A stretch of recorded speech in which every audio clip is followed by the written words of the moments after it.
So we learned today that the DOJ is investigating Governor Tim Walz and Mayor Jacob Frey in Minnesota for apparently obstructing law enforcement activity. Frey told CNN in a statement, quote, "An obvious attempt to intimidate me for standing up for Minneapolis, our local law enforcement, and our residents against the chaos and danger this administration has brought to our streets. I will not be intimidated. My focus will remain where it always has been, keeping our city safe."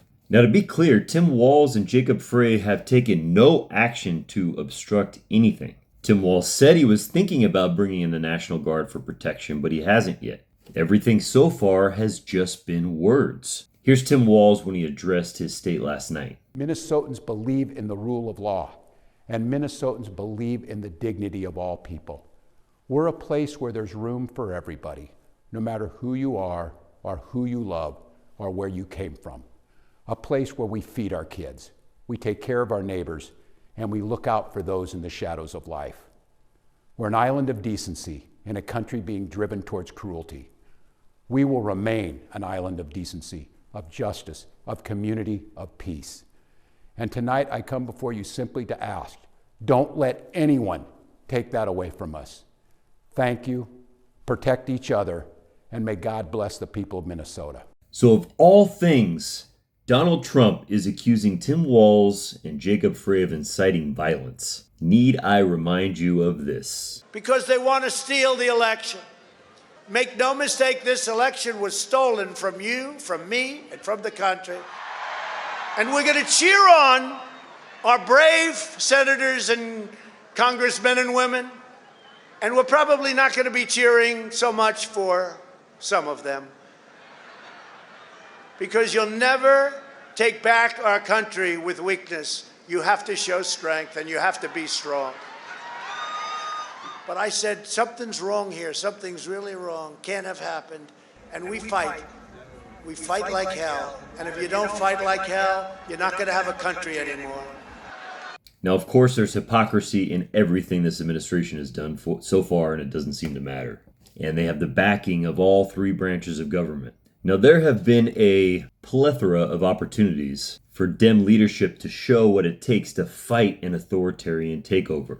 And so far, they've failed every single time. Some of you will say, well, we've won in court a few times, but do you really think that that matters anymore? Now, I've said this before, and I pray that this is the lesson that we take from this. You cannot stop a wave with a bullet.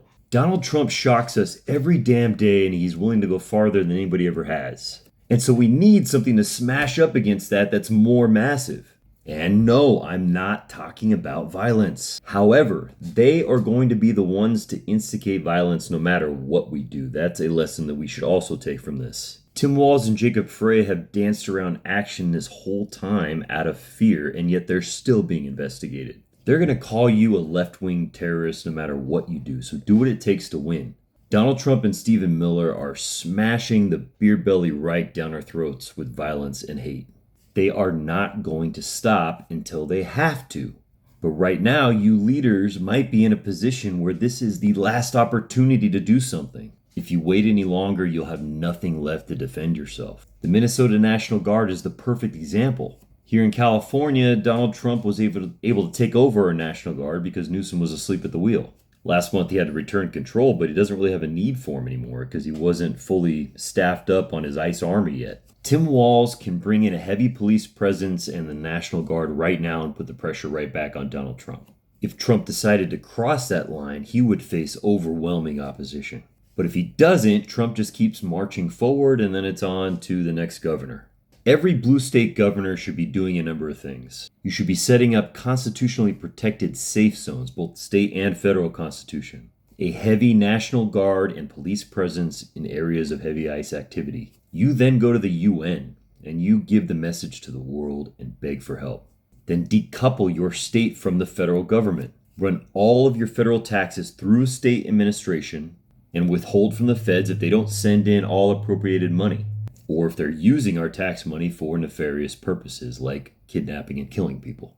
Develop both interstate and cooperative international trade agreements. And finally, you put out arrest warrants for anyone that's broken the law in your state, and that includes people from this administration. This is the kind of nonviolent resistance it takes to stop fascism. If you don't have the cojones to do it, then step aside. You might be arrested. You might be putting your life at risk. That's what the country needs right now, and that's what you signed up for. We can be relentless if we want to be and get this orange antichrist running scared.